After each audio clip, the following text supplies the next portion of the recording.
નમસ્તે વિદ્યાર્થી મિત્રો, આજે આપણે ચેપ્ટર નંબર 8 ની અંદર લાસ્ટ ટોપિક ની વાત કરીશું. આ છેલ્લો ભાગ છે. આપણે આગળના લેક્ચરમાં કોષની અંદર કોષ કેન્દ્ર કેવી રીતે ગોઠવાયેલું હોય છે એના વિશેની ચર્ચા કરી ગયા. હવે કોષ કેન્દ્રની અંદરની બાજુએ પાછું શું રહેલું છે એવી વાત આપણે કરવાની છે. તો કે જોઈએ, આંતરાવસ્થા દરમિયાન કોષ કેન્દ્રમાં શિથિલ અસ્પષ્ટ ન્યુક્લિયોપ્રોટીન તંતુઓ જાડી સ્વરૂપે જોવા મળે છે. જ્યારે કોષ વિભાજન ચાલતું હોય ત્યારે એની જુદી જુદી અવસ્થાઓ આવશે, જે તમે ચેપ્ટર નંબર 10 માં ભણશો. એમાંની એક અવસ્થા એટલે આંતરાવસ્થા.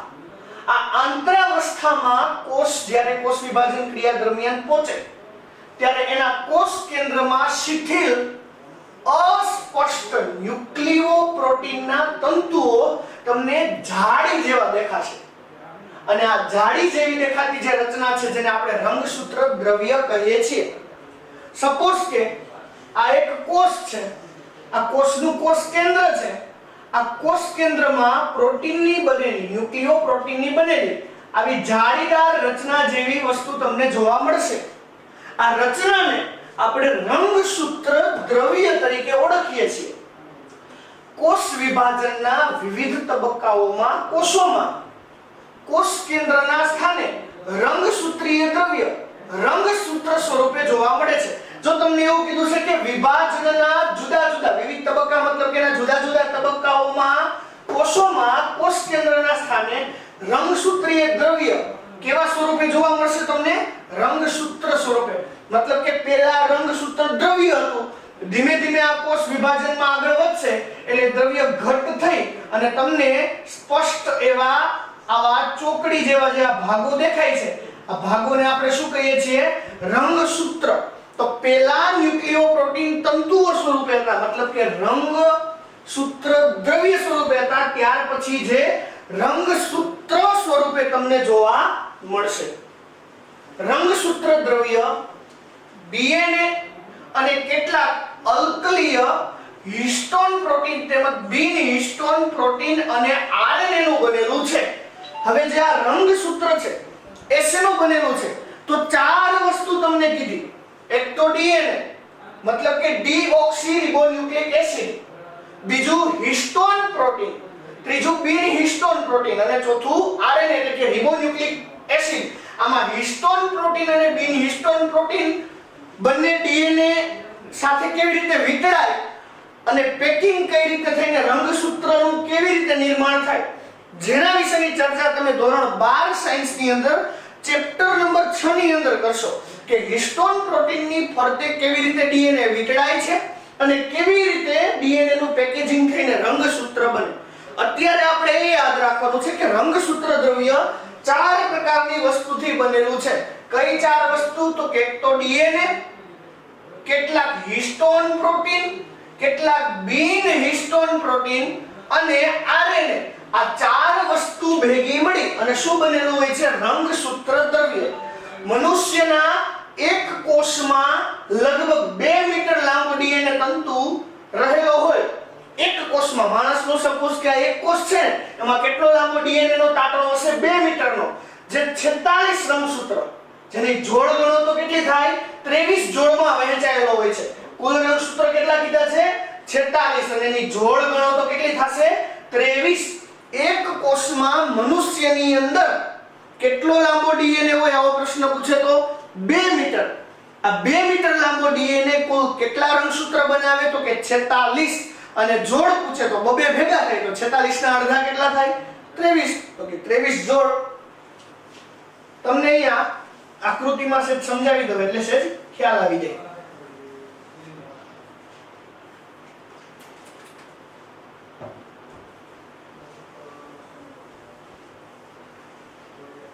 સપોઝ કે આ એક મનુષ્યનો કોષ છે. આ મનુષ્યમાં 2 મીટરનો લાંબો ડીએનએ છે. આ ડીએનએ હિસ્ટોન અને બિન હિસ્ટોન પ્રોટીન સાથે વીંટળાય અને શું બનાવે છે? રંગસૂત્ર. કેટલા રંગસૂત્ર બનાવે છે? 46. બરાબર યાદ રાખજો, 46. આ 1, આ 2,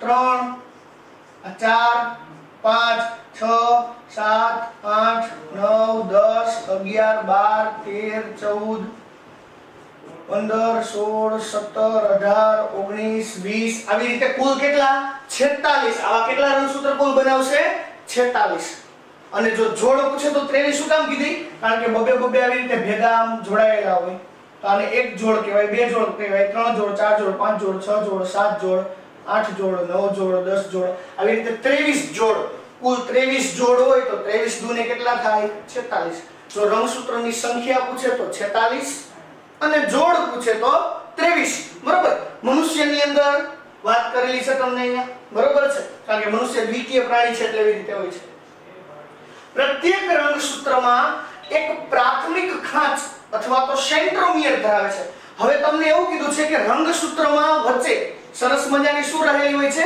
પ્રાથમિક ખાંચ અથવા તો એને શું કહેવામાં આવે છે સેન્ટ્રોમિયર બરાબર ધ્યાન રાખજો અહીંયા જોજો બરાબર એટલે તમને ખ્યાલ આવી જશે સપોઝ કે આ રંગસૂત્ર છે આ એની ભુજાઓ છે બરોબર છે આ એક રંગસૂત્ર થઈ એની ભુજાઓ આની વચ્ચે આવો ઉપચેલો રકાબી જેવો ભાગ તમને જોવા મળે આ ભાગને આપણે શું કહીએ છીએ સેન્ટ્રોમિયર શું કહીએ છીએ સેન્ટ્રોમિયર તમને બધાને જે રેડ કલરનો ભાગ મેં દોર્યો હોય દેખાય છે એ ભાગને આપણે શું કહીએ છીએ સેન્ટ્રોમિયર સેન્ટ્રોમિયર ખ્યાલ આવી ગયો બધાને કે રંગસૂત્રની વચ્ચે એક ખાંચ જોવા મળે છે અને આપણે ક્યાં નામે ઓળખીએ છીએ સેન્ટ્રોમિયર તેના પર બિંબ આકારની સંરચના જોવા મળે છે જેને કાઇનેટોકોર બરાબર નામ યાદ રાખજો કાઇનેટોકોર કહે છે હવે જે આ સેન્ટ્રોમિયર છે ને એની ઉપર પાછો આવો બિંબ જેવો ભાગ એક બનશે બિંબ જેવી રચના થશે અહીંયા આમ જો અહીંયા એક બિંબ જેવી રચના થઈ દેખાણી આ તમને એક બિંબ જેવી રચના આ બિંબ જેવો પટ્ટો આખો જે બન્યો આ પટ્ટાને આપણે શું નામ આપીશું કાઇનેટોકોર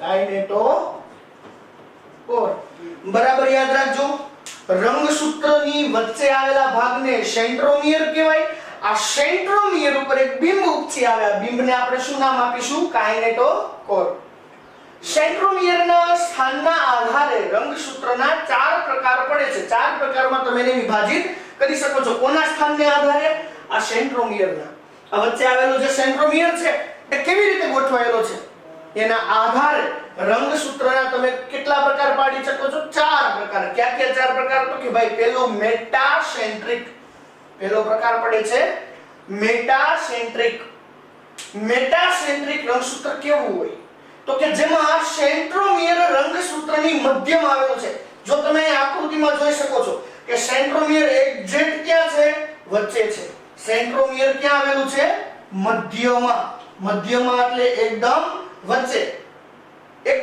સેન્ટ્રોમિયર હોય તો બંને ભુજાની લંબાઈ કેવી હશે સરખી આ જો સપોઝ કે એક ભુજા થઈ અને આ કઈ ભુજા થઈ બીજી આ બંને ભુજાઓ તમે જો લંબાઈમાં કેવી દેખાય છે સરખી તો કે અહીંયા આપણે એવું કહી શકીએ કે બંને ભુજા કેવી દેખાશે તમને સમાન મતલબ કે લંબાઈમાં બંને ભુજા કેવી દેખાય છે સરખી તો આવા રંગસૂત્રને આપણે મેટાસેન્ટ્રિક રંગસૂત્ર તરીકે ઓળખી શકીએ ફરી એક વખત સેન્ટ્રોમિયર એની મધ્યમાં એટલે કે વચ્ચે આવેલું હોય અને જેથી બંને બાજુની ભુજાઓ છે કેવી હશે સમાન હશે એટલા માટે આપણે એને મેટાસેન્ટ્રિક કહીશું બીજા નંબરનું છે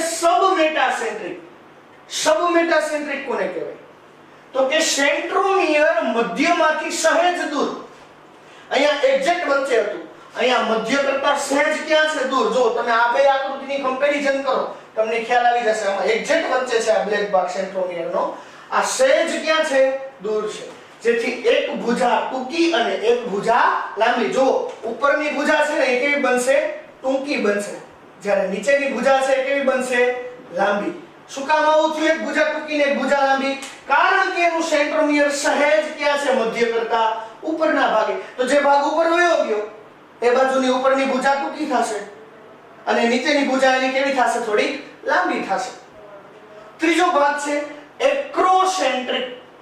એક્રોસેન્ટ્રિક માં શું હોય તો કે સેન્ટ્રોમિયર રંગસૂત્રના અંત ભાગ નજીક વયું છે. સેન્ટ્રોમિયર ક્યાં વયું જાય છે? રંગસૂત્રના અંત ભાગ તરફ.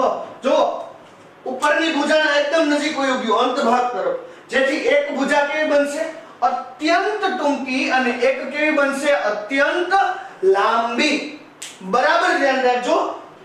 એક ભુજા કેવી બનશે? અત્યંત ટૂંકી, અને એક ભુજા કેવી બનશે? અત્યંત લાંબી. શું કામ? કારણ કે સેન્ટ્રોમિયર ઉપરની બાજુએ વયું ગયું ભાઈ. તો એક ભુજા કેવી બની? અત્યંત ટૂંકી, અને સામેની બીજી ભુજા કેવી બનશે? તો કે અત્યંત લાંબી. ખ્યાલ આવી ગયો બધાને?